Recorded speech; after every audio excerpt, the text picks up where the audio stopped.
I want to speak about a favourite topic of yours, which is manifestation. And you write about it in your book, the Everything Answer book, which is an amazing book, and it does exactly that, answers everything. You write, the average person doesn't believe that intent is powerful. They want to know why they can't manifest whatever they want, like a Rolls Royce, for instance. Can you explain the role of manifestation and how it works? Okay, so the first mistake in the manifestation process that we make, we think that we can manifest physical objects. This is the first misunderstanding that people have. Physical world is by and large at the macroscopic level where we live, at the level of cars, houses, tables, chairs. This level is fixed like the Newtonian world. This level is not full of quantum possibilities. There is still quantum possibilities, but the movement is so small, we can ignore it. So in the physical world, if I want to manifest a motor car, will the motor car will come from the car lot, which is 3 miles from here to my house right now? No, it won't, because yes, that car in the car lot can move, but it can move 10 to the minus 17 centimeters. That won't do me any good. It has to move 3 miles. How long does it take for it to move 3 miles? 10 to the power 50 years, maybe. So it's too long for me to wait for the car to move the quantum wave from the owner's slot into my parking lot. This is why people's desires of manifesting a car, manifesting a boat, manifesting a house fall completely on the wrong side of the street. What people have to realize that it is not so in our internal world. Thoughts, feelings, these are the things where we can change fast. They are quantum. And if we then wish a thought, then that wish has much more power. But then there is still some difficulty. Yes, thoughts come from possibilities. And if I think, then certainly certain possibilities are accessible to me. But to me, the ego, the thoughts where I have some freedom to change, are very limited. They're thoughts about my own conditioning. Like I'm conditioned to eat chocolate ice cream, but once in a while I do choose peanut butter or banana ice cream. That kind of change I can do. But can I change to be a more loving human being right away?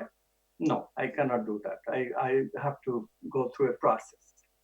So I have to accept my limitation that in the ego, my choice is very limited. I have to get out of my ego into that some kind of access to quantum consciousness, more unity consciousness.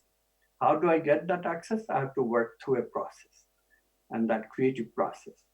Beginning part of the process is that consciousness has its own movement. Consciousness has a purpose in the world, and the purpose is to make the world better, more loving, more just, more good, more whole.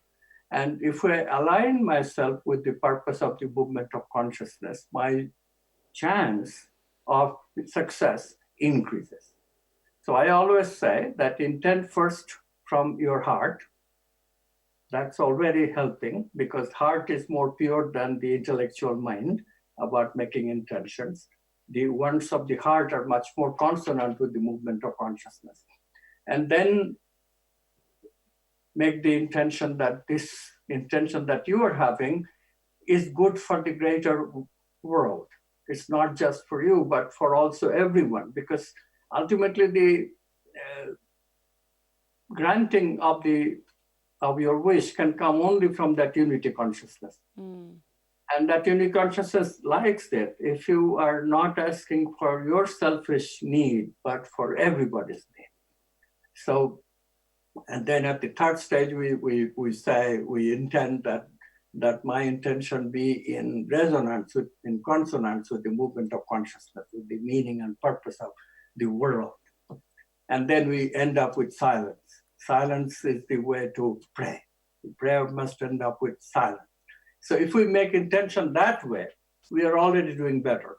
And then if we follow up the intention with what I call the creative process, then we are doing very much better, so much better that we will get an insight, a change of thinking, a new thought, a new feeling, which will give us the way to manifest the intention in a proper product. If the product is an external product, I want to write a book, I want to write a song, all mental vital stuff. You cannot manifest a car unless you intend, like, oh, you have an aunt and you say you intend that, okay, let this aunt will me, gift me a car. That kind of thing one can try. I have never had anybody try like this, but we might experiment with this kind of thing. But I think the best thing for people to try to intend is to get a product in the mental vital dimension, in the feeling or thinking. Like writing a book, writing a song, creative objectives are fine. Also changing oneself. I want to be more loving. It works very well. We already have tried this. In our workshops, we teach people how to be loving. People often complain that we used to be so much in love and we used to be so much for each other, and now we get bored so easily. We are unhappy, we are fighting. What can we do? And we teach them this creative process. We teach them, okay, intend to have that love back and see what you can do and follow this process. And indeed, people follow this process and they say, okay, we call it quantum healing. The love is back.